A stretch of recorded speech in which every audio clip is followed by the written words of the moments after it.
Šodien mēs ievērtēsim Staro Rīga 2025. Salīdzinot ar pagājušo gadu, ir nedaudz mainījušās lokācijas. Tagad sākas viss no Miera ielas un iet līdz pat Nacionālajai bibliotēkai. Tā arī mēs izlēmām izdarīt. Tagad mēs esam atbraukuši uz Miera ielu.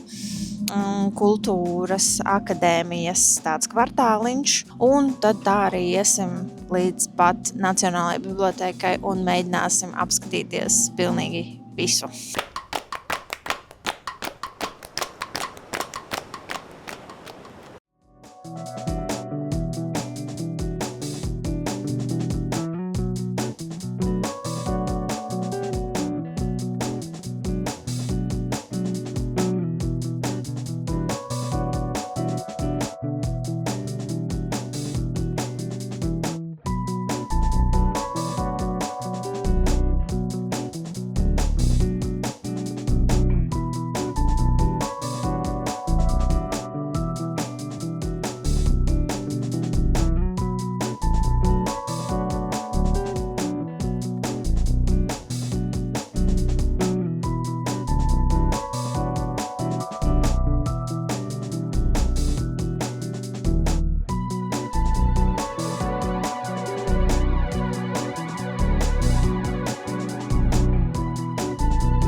Vissvarīgākais, ko cilvēks var izdarīt, ir ne jau pārmainīt pasauli, bet gan sevi. Jūsu uzvarām nav nozīmes. Jūsu neveiksmēm nav nozīmes. Neuzsveriet to, kas bija. Cīnieties par to, kas varētu būt.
Lūdzu, pārējiem malā, lūdzu. Soļojam tālāk, paldies. Soļojam tālāk. Kā jūs šefs par šitādu rīcību justos, kā jums liekas? Viņam ir 5 meitenes reizē! Par to viņa akcentinies! Jācer, viņš visām meitenēm kopā ir! Preteklis!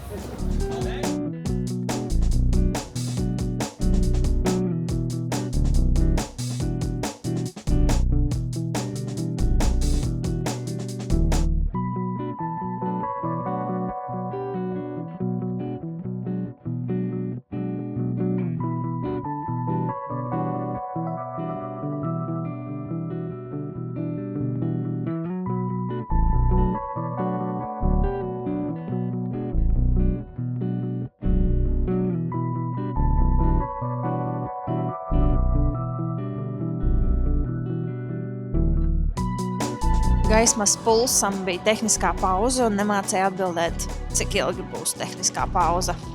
Tāpēc nestrādāja. Bet ar to laikam noslēdzās Miera ielas instalācijas, un tad mēs virzāmies tālāk uz Brīvības ielu.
Pētot sociālos tīklus, liekas, ka šis šogad ir skatītāju top objekts.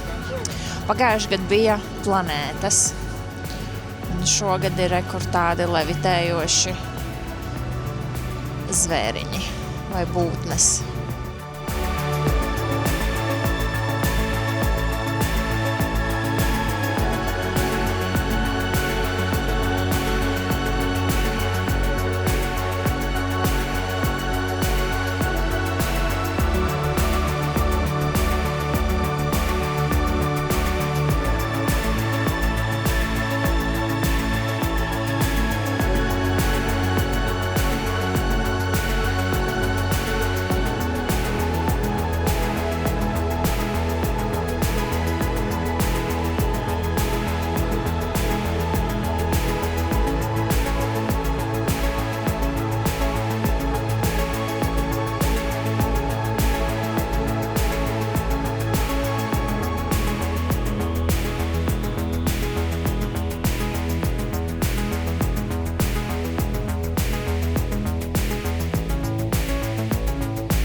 šāda, lūk, Staro Rīga šogad. Starp citu, šis pēdējais objekts pie Māras dīķa ir tikai šodien, 18. novembrī, redzams, pēdējā Staro Rīga dienā, un arī ne no 5 vakarā, kā oficiālais atklāšanas laiks, bet no 7 vakarā. Galvenā atziņa par šī gada pasākumu ir tā, ka nevelti pasākums iet 4 dienas, jo mēs sākām savu ceļu 5:30 mēs bijām Mierielā, un tagad ir 10 vakarā.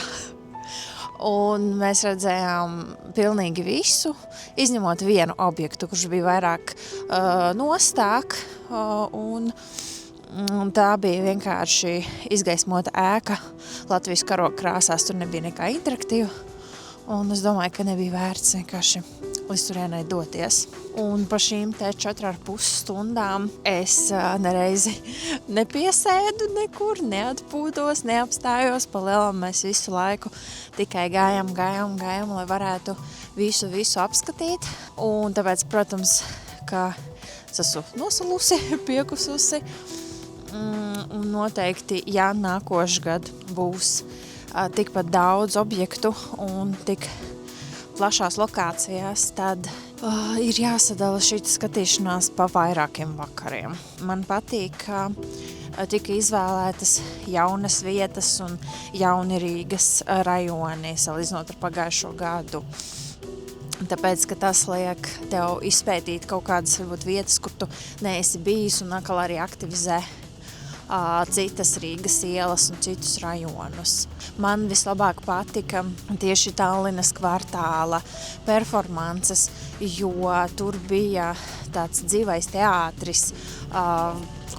Tu ej tu esi savā vidē, un aktieri ir turpat tev apkārt, viņi tur skraida, bļaustās, ko ķerstās. Un tas bija ļoti, ļoti forši, ļoti radoši. Un viss pasākums tiešām plašs, kvalitatīvs. Visur ir ēdinātāji, visur var padzert karstu vīnu, karsto dzērienu, kafiju, tēju. Bet cilvēku, protams, ļoti, ļoti daudz. Mierielas pusē nebija tik daudz, bet tad, kad tu jau esi centrā Vecrīgā, tad ir ārkārtīgi daudz cilvēku. Noteikti gan jau arī tāpēc, ka šodien bija labs laiks. Vakar, pieņemsim, es negāju neko skatīties, jo vakarā sākās slapjš sniegs. Un tāpēc es un noteikti vispārēja sapriecājos, ka šodien bija brīnišķīgs laiks, bez jebkādiem nokrišņiem. Un tāpēc arī visi nāca skatīties. Cilvēki bija nenormāli daudz. Priekš manis pa daudz. Bet, darbs šeit visur ieguldīts ir tiešām ļoti liels, ļoti kvalitatīvs, interesanti, interaktīvi. Un svarīgākais, protams, ka tas ir bez maksas, vai ne? Un tiešām, ka ir grūti un negribās tik daudz staigāt, un es īstenībā arī neiesaku, jo es nenormāli piekusu un arī atsalu bišķiņ. Var staigāt vienkārši vairākus vakarus pēc kārtas, kas būtu gudrākais šajā pasākumā. Bet tiešām ļoti skaisti, forši. Man ir prieks, ka ir kaut kādi pasākumi šādi te arī gada augstajā laikā, un nav tā, ka mums tikai ir jāsēž mājās iekšā un nekas ārā nenotiek, bet notiek arī kaut kas tik skaists.